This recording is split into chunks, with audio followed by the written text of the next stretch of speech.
হয়েছিল যখন আপনি এরকম একটা স্বাস্থ্যমূলক আলোচনাতে আপনি আমাকে ডেকেছিলেন।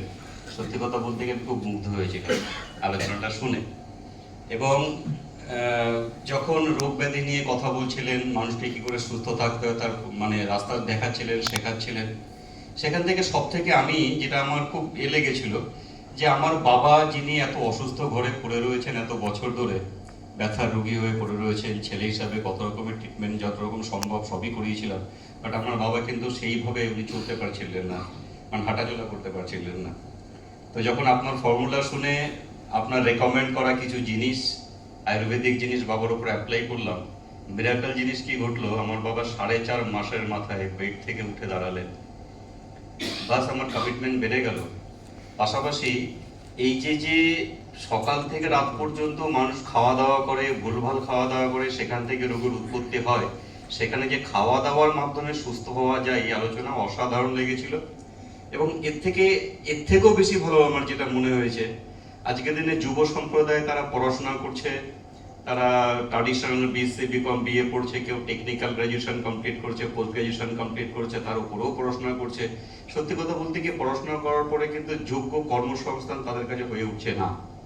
তো তুমি, আমি বলছি, তো তুমি পড়াশোনা করতে করতে তোমার কি স্বপ্ন ছিল বা তোমার কি ইচ্ছে ছিল? আমি অ্যাকচুয়ালি স্বপ্ন ছিল তো জীবনে অনেক বড় হওয়া, রাস্তা পাচ্ছিলাম না। একটা ছোটখাটো চাকরি দিয়ে জীবন শুরু করেছিলাম, যেইভাবে ঘিসাপিটা জীবনে সেরকম ভাবে চলছিল। যখন আপনার মতো একটা মানুষের সান্নিধ্যে এলাম, পাশাপাশি ফিওনা একাডেমি এবং লার্নিং রিসার্চ সেন্টারের সান্নিধ্যে এলাম, তখন দেখলাম এখানে তো বড় কিছু ক্যারিয়ার করা যায়।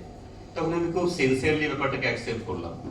এবং আমি মনে করি আজকের দিনে যুব সম্প্রদায় তারা প্রত্যেকেই তাদের বাড়ির লোককে হ্যাপি রাখতে চায়, সুস্থ রাখতে চায়, তারা কর্মসংস্থান পেতে চায়, কিন্তু কোনোটাই কি সম্ভব হচ্ছে? বাস্তবে কিন্তু হচ্ছে না। লেখাপড়া করছে, লেখাপড়া করার পরে একটা শিক্ষিত বেকার পরিণত হচ্ছে, ম্যাক্সিমাম ক্ষেত্রে দেখা যায়। টিউশন করে কোনো রকম জীবন চালাচ্ছে, সাদামাটা একটা কাজ করে, তারপর তার বিয়ে হচ্ছে, সংসার হচ্ছে, সবকিছু ঠিক আছে, বাট আর্থিক স্বাধীনতা কিন্তু কখনোই পেয়ে উঠছে না।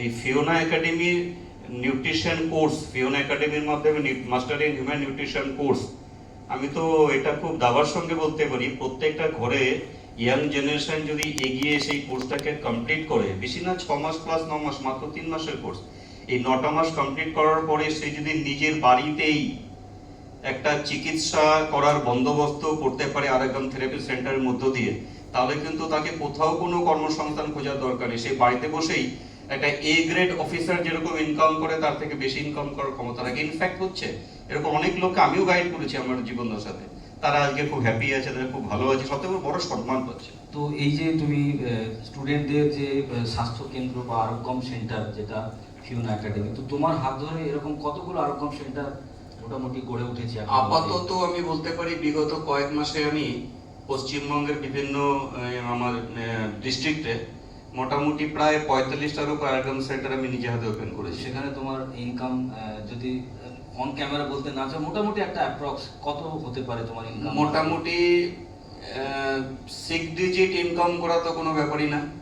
মানে কোনো মানুষ যদি আরেকম নিউট্রিশন কোর্স কমপ্লিট করার পরে আরেকম সেন্টার নিজের বাড়িতে ওপেন করে, ধীরে ধীরে তার পার্শ্ববর্তী লোকের সুস্থতা দেয়, আস্তে আস্তে সে মোটামুটি বছর কালের মধ্যে 6 ডিজিট ইনকাম করা তার কাছে কোনো ব্যাপার না, কোনো ব্যাপার না। তার মানে লাখ টাকা বলতে পারে। হ্যাঁ হ্যাঁ হ্যাঁ, একদম আমি তাই বুঝেছি।